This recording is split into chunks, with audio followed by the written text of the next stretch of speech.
금전을 빌려주고 상대방이 이 일에 갚기로 약속함으로써 성립하는 계약을 금전 소비 대차 계약이라고 하는데, 이 계약에 따라 채무자가 채권자에게 빌린 돈을 갚는 것을 변제라 한다. 채무자가 한 채권자에 대해 같은 목적의 여러 채무를 갖거나 원금 외에 이자나 변제에 드는 비용을 지급해야 하거나 갚는 행위로 채무 전부를 소멸하는 데 부족한 경우 어느 채무를 먼저 갚을지 정해야 한다. 만약 채무자가 채권자에게 여러 채무를 가진 상황에서 돈을 한꺼번에 다 갚을 수 없다면 어떻게 해야 할까? 채권자와 채무자의 합의가 있다면 이에 따라 돈을 특정 채무에 변제 충당해야 할 것이다. 합의가 없고 채권자와 채무자 모두 의사를 표시하지 않을 경우 법률 규정에 따라 변제를 충당할 채무가 결정된다.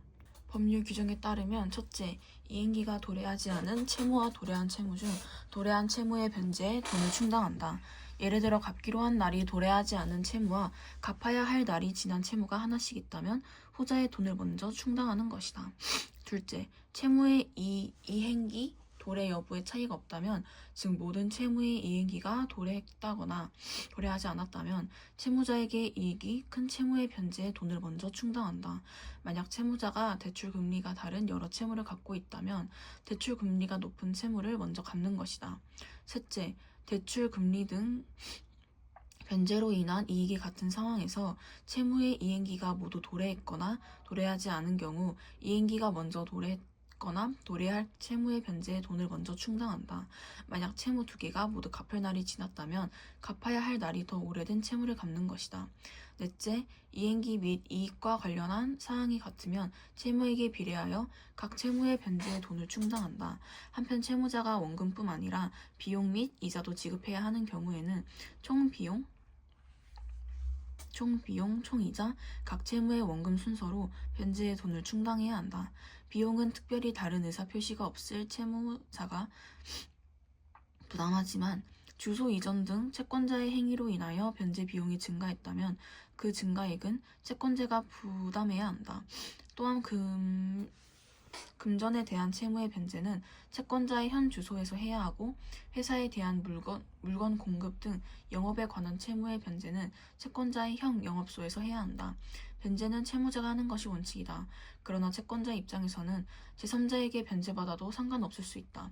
예컨대 채권자 갑의 입장에서는 빌려준 돈만 받을 수 있다면 돈을 갚는 사람이 채무자인 을이건 제3자이건 병이건 상관없다고 생각할 것이다.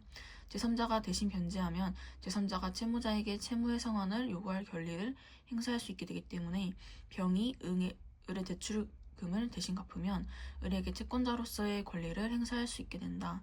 하지만 을에게는 채권자가 병으로 바뀌는 것이 이전보다 좋지 않을 수도 있다. 변제 장소, 과정 등에서 갑보다 병에게 갚는 것이 더 불리하거나 불편할 수 있기 때문이다. 그래서 제3자는 채무자가 반대하면 대신 변제할 수 없는 것이 원칙이다. 다만 채무자와 제3자가 법률상의 이해관계가 있어 채무자 대신 변제하는 것이 제3자 자신의 법률상 이익을 위해 필요하면 채무자의 동의 없이도 변제할 수 있다. 위의 예에서 을이 채무를 갚지 않을 경우 병이 대신 갚기로 3명이 계약하였다면 병의 입장에서는 을의 대출 채무 변제가 늦어져 발생하는 이자를 자신이 부담해야 한다. 이러한 상황에서 을의 채무를 대신 갚는 것이 병에게 더 이익이므로 을의 의사와 관계없이 병이 대신 변제할 수 있다. 채권자가 아닌 사람을 채권자라고 오인하고 그에게 변제하는 경우가 생길 수도 있다. 채권자는 아니지만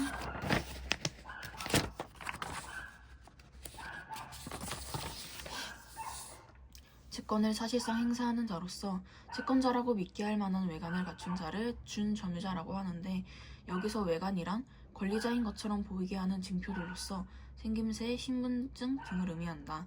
예를 들어 예금 채권자가 아닌 사람이 예금 채권자의 도장과 신분증을 갖고 예금을 인출하는 경우 이 사람을 예금 채권의 준점유자라고 할 수 있다. 스스로 채권자라고 주장하며 채권을 행사하는 이뿐만 아니라 채권자의 대리인이라고 하며 채권을 행사하는 이도 준점유자라고 볼 수 있다. 채권의 준점유자에 대한 변제는 나쁜 의도가 없고 과실이 없는 경우에만 변제로 인정되어 채무가 소멸한다.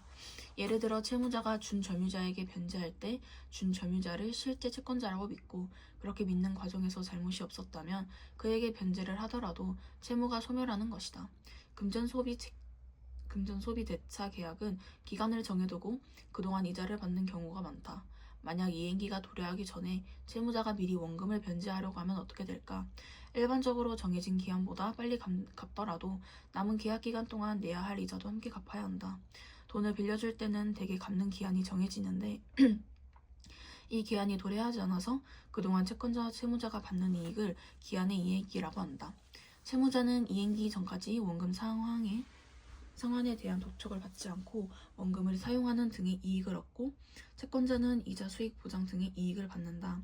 채무자는 본인의 기한 이익을 포기할 수 있지만 채권자의 이익을 침해하여서는 안 된다. 법률에서는 변제 과정에서 채권자와 채무자의 권리와 이익을 보장하기 위해 여러 장치를 마련하고 있다. 기업의 입장에서는 투자는 공장 물건, 기계 등과 같이 다른 재화를 생산하기 위해 사용되는 것들 중 토지와 노동 이외의 재화인 자본재를 늘리는 행위를 의미한다. 기업이 자본재를 새로 구입하는 것은 미래에 얻을 수 있는 이윤에 대한 예측을 토대로 결정된다. 현실은 다양한 제약과 불확실성이 존재하기 때문에 기업의 투자와 불확실성의 관계에 대해 연구가 이루어졌다. 불확실성이 투자에 미치는 영향에 대해 설비 투자와 재고 투자로 나누어 살펴볼 수 있다. 득시세 투자 옵션 모형은 설비 투자에 대해 설명하는 이론이다. 기업이 생산을 위해서 공장, 기계와 같은 고정 자본을 구입하거나 설치하는 것, 또는 기존의 고정 자본에 투자하여 고정 자본을 증가시키는 것을 설비 투자라고 한다. 득시세 투자 옵션 모형은 가격 변동, 환율, 경제정책, 정부의 규제 등 다양한 요인에 의해 발생하는 불확실성 때문에 기업이 투자 시점을 미루는 결정 등을 통해 자본재에 대한 투자를 줄이는 현상을 설명한다. 기업의 진입과 퇴출에 제한이 없는 완전 경쟁 시장을 전제로 가격 변동에 불확실성이 있는 자동차 시장이 있다고 하자. 그림에서 가는 시간이 흐름에 따라 자동차 가격의 변화를 나타낸다. 이 시장에서의 진입을 고려하고 있는 회사가 정상 이윤을 얻을 수 있는 자동차 가격을 X라고 하자. 정상 이윤은 기업의 수입에서 기회비용을 포함한 비용을 차감한 이윤이 0임을 의미한다. 이는 기업이 얻은 이윤에서 투자 및 생산에 드는 비용을 뺀 값을 의미하는 것이다. 기업은 설비 투자를 해서 가격 X에서 시장에 진입할 수 있다. 하지만 이러한 투자는 한 번 이루어지면 되돌리기 어려운 성질, 즉 비가역성이 존재하기 때문에 기업은 가격의 추이를 좀 더 관찰한 후 투자 결정을 내려야 할 것이다. 만약 TO 이후 X를 초과한 가격이 유지될 가능성이 높다고 예측하여 T에서 투자를 실행하면 이때 자동차 가격을 진입 가격이라고 한다. 그러나 나와 같이 시간의 흐름에 상관없이 가격이 X보다 낮은 수준에서 일정하다면 기업은 과거의 가격 추이를 고려한 결과 시장에 진입하지 않는다. 가령 T 시점에 있는 기업은 T 이전의 가격 추이를 보고 시장 진입을 포기하는 것이다. 만약 가히 T 시점에서 진입하려고 계획할 때 불확실성 때문에 TO에서 T1 사이 가격의 변동폭이 예전에 비해 더 커져서 T1 시점에서의 가격이 X2보다 커지면 기업은 가격이 떨어질 때 큰 손실을 생각해 시장 상황을 더 관망하면서 시장 진입을 계속 미루게 된다. 한편 기업은 생산 활동을 위해서 재고를 보유해야 한다. 재고란 일정 기간 동안 기업이 생산하였으나 해당 기간 동안 판매되지 않고 남은 재화를 의미한다. 기업은 시장 상황과 관련한 불확실성 때문에 재고를 증가시키는 투자인 재고 투자를 증가시키기도 한다. 재고 투자의 증가를 설명하는 이론으로 프로덕션 스무딩 이론이 있다. 재고 관련 비용은 없고 수요량이 경기 변동의 주기에 따라 변한다고 가정할 때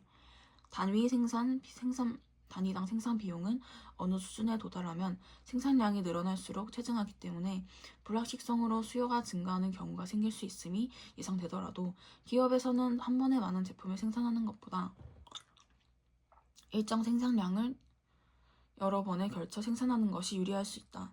단위당 생산 비용이 체증한다는 것은 생산이 많아질수록 하나의 물건을 생산하는 비용이 증가하는 것이다. 따라서 기업은 어느 시기에 생산량을 집중시키는 것보다 전 기간에 걸쳐 생산량을 균등하게 유지하려는 것이다. 이와 같이 기업이 경기 변동 과정에서 생산량을 일정하게 유지하면 경기 팽창기에는 생산량이 수요량을 따라가지 못하므로 재고를 이용해 수요량을 충족시킬 수 있고 경기 후퇴기에는 재고를 축적하게 된다. 이를 전체적으로 본다면 재고의 순 증가분이 증가한 것이기 때문에 불확실성이 재고 투자를 증가시킨 것으로 볼 수 있는 것이다. 그러나 실제 현상에서는 생산량의 변동이 판매량의 변동에 비해 더 크게 나타났으며 또한 판매량과 생산량 사이에는 양의 상관관계가 있는 것으로 나타났다. 이러한 결과에 대해 재고 소진 기피 모형에서는 생산량에 대한 기업의 결정이 수요량에 대한 예측과 재고 소진으로 기업이 추가로 얻을 수 있는 이윤의 손실을 회피하려는 기업의 욕구에 기반한다고 본다. 왜냐하면 수요량 변동의 불확실성으로 기업이 수요량을 정확하게 예측하기 어렵기 때문이다.